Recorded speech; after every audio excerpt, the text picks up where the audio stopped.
नमस्कार मित्रांनो, जय महाराष्ट्र। 2 GR काढून मनोज जरांगे यांना हैदराबाद गॅजेटनुसार मराठवाड्यातील मराठा समाजासाठी आरक्षण मिळालं होतं, पण मनोज जरांगे यांनी पुन्हा डिवचलं आणि जिथे भिजवायची वेळ आली होती तिथेच ते पेटवून गेले। इकडे पंकजा मुंडेंनीही भव्य शक्ती प्रदर्शन केलं। दसरा मेळाव्याच्या मैदानावर मनोज जरांगे आणि पंकजा मुंडे दोघेही एकमेकांसमोर वरचढ ठरले। पंकजा मुंडेच्या स्टेजवर महादेव जानकर, लक्ष्मण हाके, धनंजय मुंडे, प्रीतम मुंडे, नमिता मुंदडा यांसह अनेक ओबीसी नेत्यांची फौज जमली होती। एका हाकेवर किती लोकांना आकर्षित करता येतं हे पंकजांनी दाखवून दिलं। मात्र या सगळ्या ताकदीच्या प्रदर्शनात वाल्मिक कराड यांची पोस्टर झळकली आणि तिथेच पंकजा मुंडेंची तळपायाची आग मस्तकाला गेली। जेवढं उभारलं होतं त्यावर पाणी फिरतं की काय अशीच परिस्थिती निर्माण झाली। भर सभेतच पंकजा मुंडेंनी हळहळ व्यक्त केली, भगवानगड माझ्याकडून हिसकावून घेतलाच गेला, आता हा दसरा मेळावाही हिसकावून घेणार का, असं म्हणत त्या मुद्द्यावर सारवासारव करण्याचा प्रयत्न झाला। पण त्या क्षणी धनंजय मुंडे उठले, डोळे वटारले आणि अक्षरशः रौद्र रूप धारण केलं। तरी सुद्धा वाल्मिक कराडचे समर्थक ऐकण्याच्या मूडमध्ये नव्हते, किंवा असं म्हणावं लागेल की ते मुद्दामच ठरवूनच आले होते। जर तुम्ही मनोज जरांगेंचे कट्टर समर्थक असाल मित्रांनो, तर हा क्षण तुमची ताकद दाखवण्याचा आहे। चॅनलला सबस्क्राईब करा, व्हिडिओला लाईक करा आणि तुमचा आवाज सगळ्यांपर्यंत पोहोचवा। तुमचा प्रत्येक क्लिक म्हणजे मनोज जरांगे फॅक्टरला साथ आणि महाराष्ट्राच्या राजकारणात तुमचा सहभाग। मित्रांनो, कालचे दोन्ही दसरा मेळावे म्हणजे थेट जातीच्या मुद्द्यावर रंगलेला खेळच होता।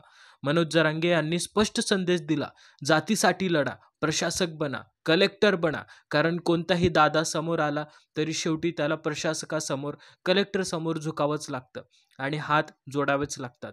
त्यांनी पुढे चेतावणी दिली, जो आपल्या विरोधात जाईल त्याच्याशी लढा, पण ओबीसी विरोधात नको। आरक्षणाविरोधात जो जातोय त्याच्याशी लढा आणि विशेषतः पंकजा मुंडे विरोधात लढा, असं अप्रत्यक्षपणे जरांगेंनी ठणकावलं आणि पुन्हा एकदा जातीवर शिक्कामोर्तब केलं। तसं पाहिलं तर हा दसरा मेळावा पंकजा मुंडेंचा एकटीचाच असता, पण काल वेगळा होता, कारण डीएम म्हणजे धनंजय मुंडे यांना आयतं स्टेज मिळालं, हजारोंचा लोकसमुदाय मिळाला आणि त्याचा फायदा घेत त्यांनी मनात येईल तेवढं मनसोक्त बोलून दाखवलं। माझ्या विरोधात मीडिया ट्रायल केली गेली, माझ्यावर आरोप झाले, पण ते आरोप कोर्टात टिकले नाहीत। या काळात जेव्हा मी एकटा होतो तेव्हा पंकजा मुंडे मला तासनतास धीर देत होते, माझी बहीण माझ्या सोबत उभी होती, असं सांगून धनंजय मुंडेंनी भर सभेत पंकजा मुंडेंना आपल्या बाजूस असल्याचं अप्रत्यक्षपणे कबूल केलं।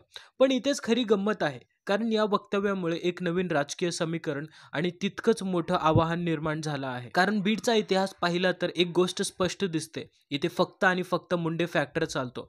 पूर्वी गोपीनाथ मुंडे वन साइड चालायचे, त्यांच्या पश्चात पंकजा मुंडे आघाडीवर आल्या, मात्र त्याच वेळी धनंजय मुंडेंनी विरोधी भूमिका घेतली आणि तिथूनच सुरू झाला तो थरारक वॉर, पंकजा मुंडे विरुद्ध धनंजय मुंडे।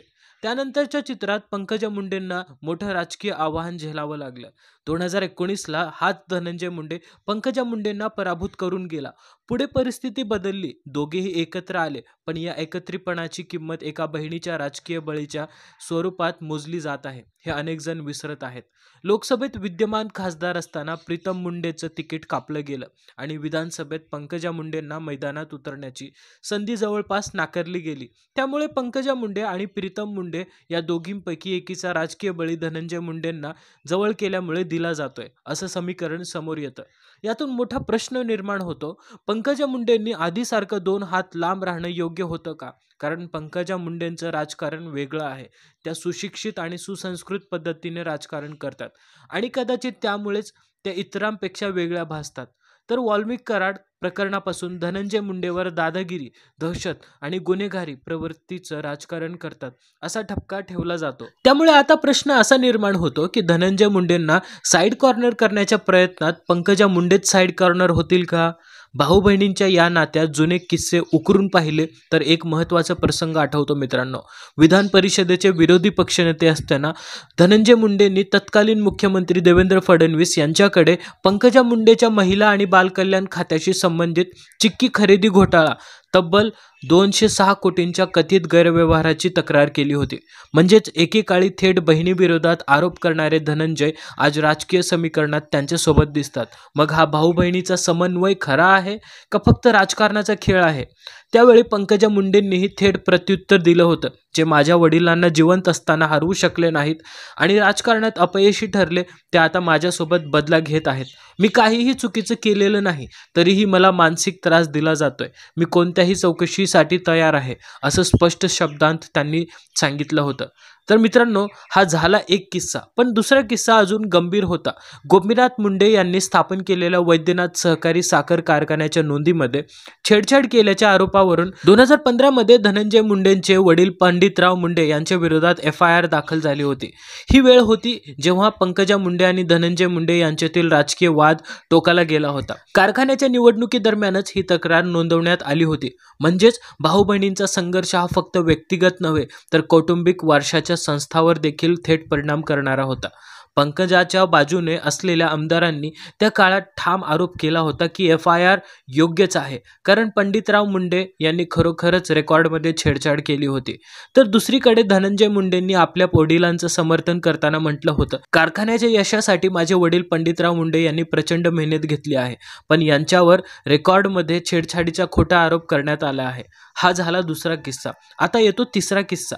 17 ऑक्टोबर 2019 रोजी बीड जिल्ह्यातील केस तालुक्यातल्या विधा गावात झालेल्या सार्वजनिक सभेत धनंजय मुंडेवर थेट आरोप झाला की त्यांनी पंकजा मुंडेच्या विरोधात अश्लील आणि आक्षेपार्ह टिप्पण्या केल्या होत्या. या प्रकरणात 19 ऑक्टोबर 2019 रोजी परळी भाजप अध्यक्ष जुगल किशोर लोहिया यांनी तक्रारीवरून धनंजय मुंडे यांच्या विरोधात भारतीय दंड संहिता कलम 500 आणि कलम 509 अंतर्गत गुन्हा दाखल करण्यात आला होता. धनंजय मुंडे यांनी या व्हिडिओला बनावट असल्याचा दावा केला.